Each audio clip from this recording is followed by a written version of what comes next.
Welcome back, my friends, to another episode of TFT Hyperroll with Artark.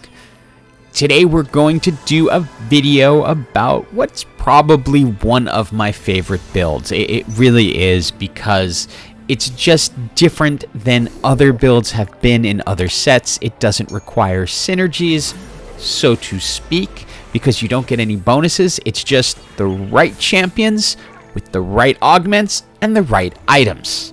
And in case you haven't figured it out, I'm talking about threats.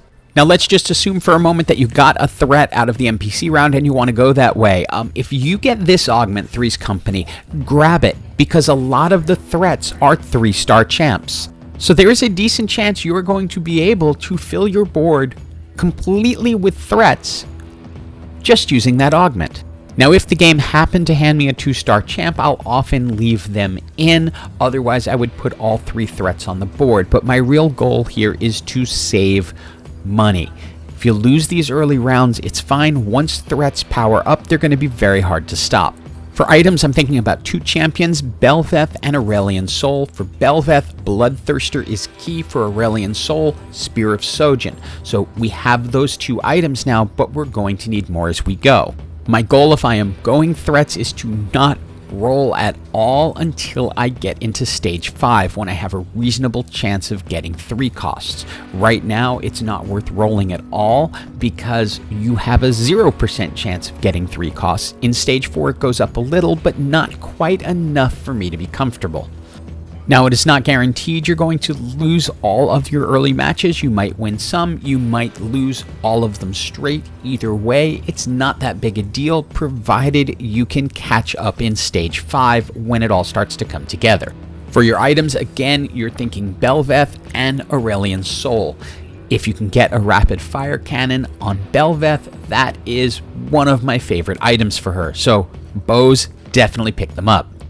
I'll also sometimes switch up my item carrier as I'm going, especially to a 3 cost, because if I don't get the eventual item holder, in this case Bel'veth, in stage 5, because that's unlikely, at least I have a decent shot of getting a 2-star Vayne, which will be a good carry until I can find Bel'veth. The key is finding the right champions to hold the right items.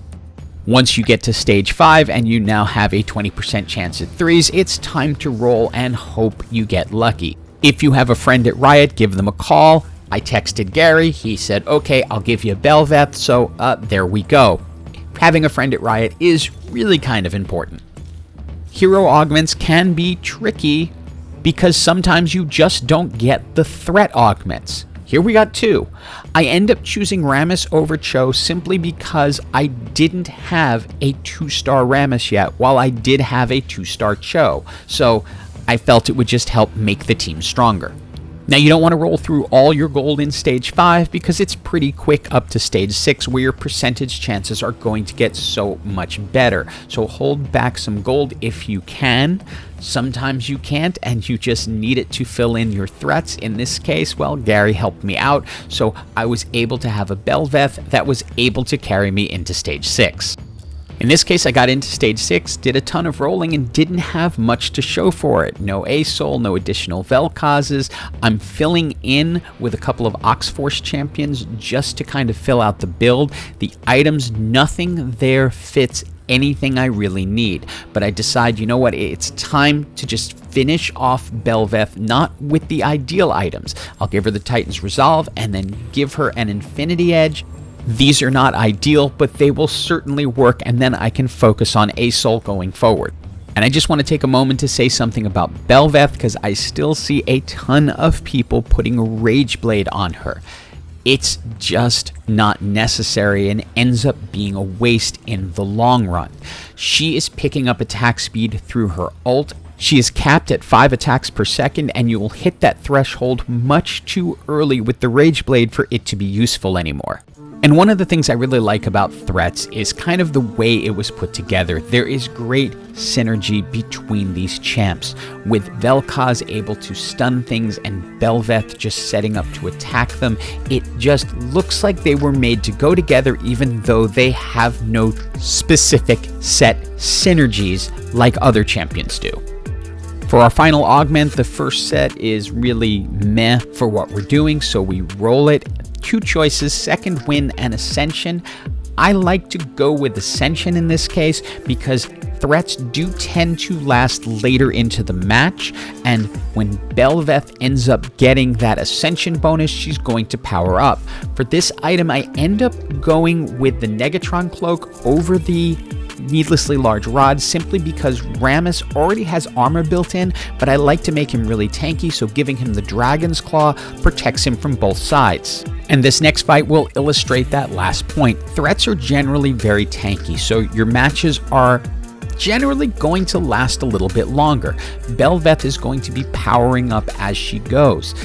As you get to the bottom third of the match, when your Ascension has kicked in, Bel'veth will be attacking at her peak speed and be really strong, making it easy to win. Now obviously your goal is to get Aurelion Sol, but you don't necessarily immediately transfer items from Vel'koz onto Aurelion Sol, and by transfer I mean sell the Vel'koz, put the other one in, and get the item on Aurelion Sol, because a 2-star Vel'koz is better than a 1-star Aurelion Sol at this point. For Aurelion Sol, you're going to want AP items. Jeweled Gauntlet is fantastic.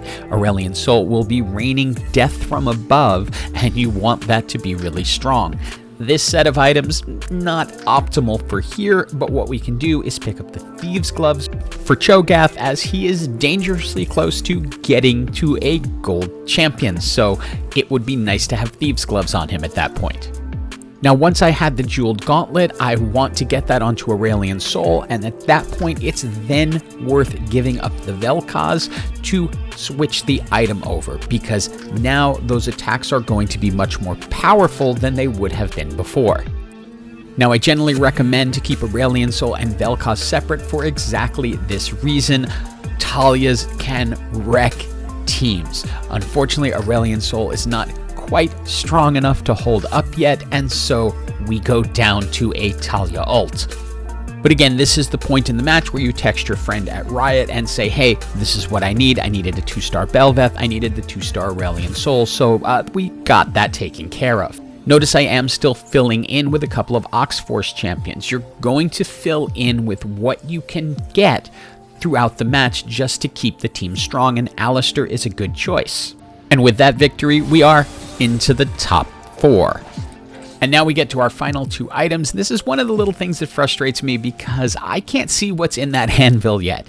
And the Archangel Staff would be a great item for Aurelion Sol, but I'd like to also tank up the front line a little bit. So I grab the Warmogs hoping there will be an AP item such as Hextech Gunblade or Jeweled Gauntlet or Archangel Staff, but I didn't want to miss the chance to give Rammus that extra health. Aurelion Sol will be super powerful this way. At this point, we're just looking to fill out the rest of the comp with the final threats. And you will see very quickly how much damage Aurelion Sol can do. I'm sure we've all been on the receiving end of that fire from above that just starts to wipe out the team.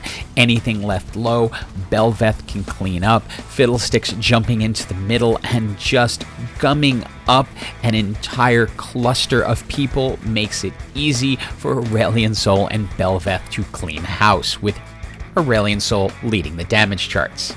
We managed to find an Urgot with a few seconds left, and so I had to sell the Alistair to get the Thieves' Gloves onto Urgot. Since it gave me a Zeke's Herald, I put Bel'veth and Aurelion Sol on either side.